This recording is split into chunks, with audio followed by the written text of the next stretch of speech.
Next up is going to be Lotus Lake, Rise of the Mystic Mage, written by Jay Boyce. It is 393 pages, $3.99. It's available on Kindle Unlimited, and here's the author's description. Reborn 5 years in the past, a second chance to do everything over? What would you do? For Ashlyn, being reborn 5 years in the past is both a boon and a bane. She's reborn in the wreckage of tragedy, forced to deal with a life that she messed up before. Now she has to show for her life is 5 years of accumulated knowledge of the greatest virtual reality game ever released, Elysium, and the pain of friendships lost. This time, Ashlyn is going to make a difference. This time, she's going to fix the mistakes she has made and save the relationship she has lost. And to do that, she's going to use all the knowledge she gained from the future of Blaze, from the future, to blaze her way to the top in a new class, the Mystic Mage. Okay. This is a slice of life story where the main character goes back 5 years in time to relive her life, just as the VR game she had dedicated herself to is coming out for the first time. She's going to use all the secrets she's learned of the game to kind of get a head start and to advance her character in that video game. So this is a regressor story, which is, again, the kind of story where a main character goes back in time to relive their life.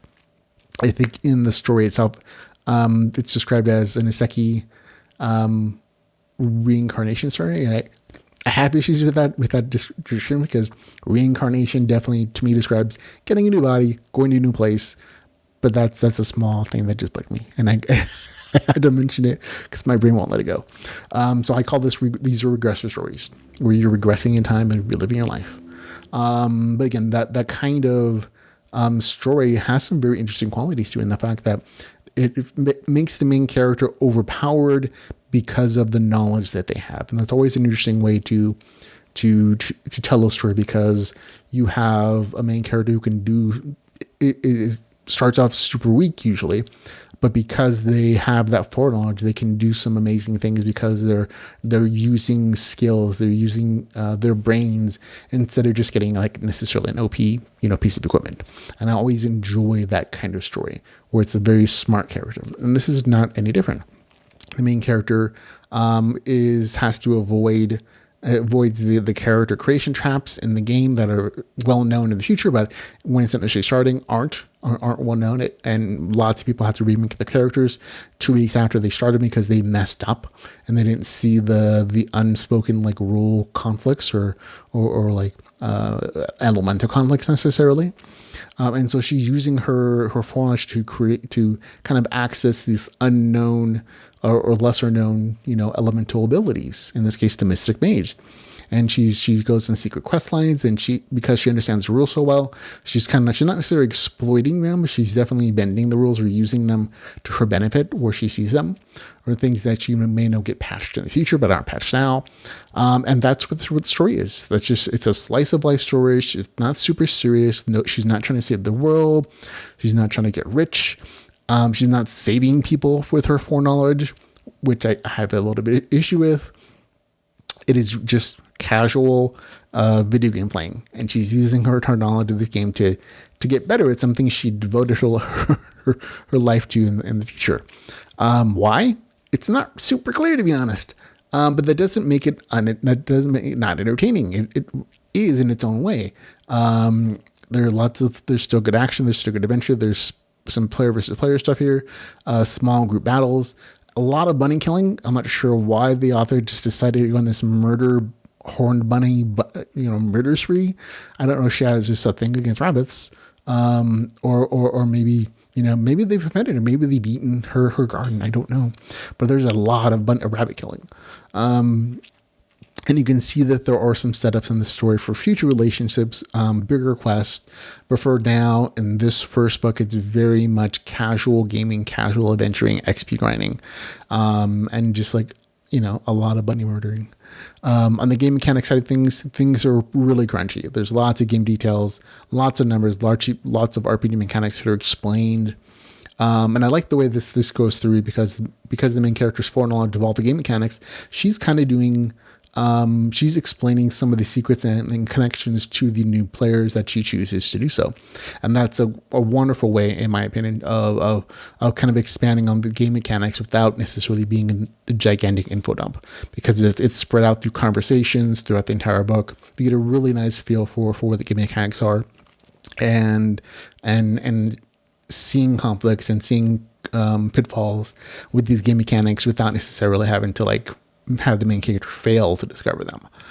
So it's an interesting way to tell those game mechanics, and I enjoyed it quite a bit. And again, anybody who likes crunchy, number stuff, there's plenty of that in here for you. The big draw of the story, the regressor aspect, again, gives the main character a confidence that she didn't have the first time through the world. And it was kind of interesting to see her compare her current self with her first round self, we'll call it. And the emotional issues she was dealing and still kind of deals with, but how she's become more confident over that 5-year period, and then it's sent back and reliving this life. She's kind of comparing her original decisions with her current decisions, and making better decisions, but also just being a more confident woman who's like, I'm not going to take crap. I'm not going to deal with these idiots. I'm absolutely PKing these guys. And it's just kind of fun to see that, to feel that change in personality, even if you're not experiencing it firsthand. Because she's told you your backstory, you can see the difference in character, growth in her character. Yet the character still has flaws. She has social anxiety issues where she just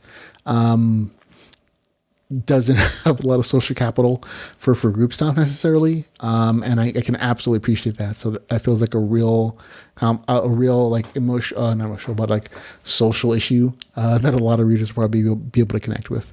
So I liked that as well. So lots of good stuff here. I did personally have like issues with the regressor story not being, I don't want to say used well, but not necessarily like the first thing I would do if I went back in time 5 years and modified, okay, what are the stock options I can purchase to get rich? Because being rich is like the best superpower in real life. Or making up for my regrets. Like, who's that person that I need to get a revenge on, or saving people from natural disasters or something like that, right? Those would be my big things. Making up for regrets. That's part of the regressor kind of timeline thing. Playing the video game, I'm like, okay, I guess. I mean, maybe there's a point to it later. Maybe this will be like such a great, game that it's going to change the economic model for the entire world. Potentially, I guess, but that's not really made clear in the story. So even though this is fun and interesting, the regressor aspect, in my opinion, isn't like used to its fullest, at least not in this first book. Maybe it's something that'll come out in book number 2 or 3, where there are more real life, consequences or developments for her having gone back in time 5 years. But in book number 1, that doesn't really exist. She really just does play the game like 90% of the time. And 90% of the story takes place in this game. So overall, though, I had a good time with the story. It's well written. The adventures are entertaining. If you need a serious plotline, if you need something like I got to save the world, or I have to get revenge, or I have to save the game from a virtual AI or something, that doesn't exist here. So this may not be the story for you. This is really very slice of life. And as long as you're okay with that, I think you might enjoy the different regressor aspect of the story. It adds an interesting mix. It was entertaining where I wanted to see what thing the main character was going to do to take advantage of her full knowledge. So that's always entertaining. So it gets a score of 7.7 out of 10 for me. That's Lotus Lake, Rise of the Mystic Mage, with a score of 7.7 out of 10. So really good.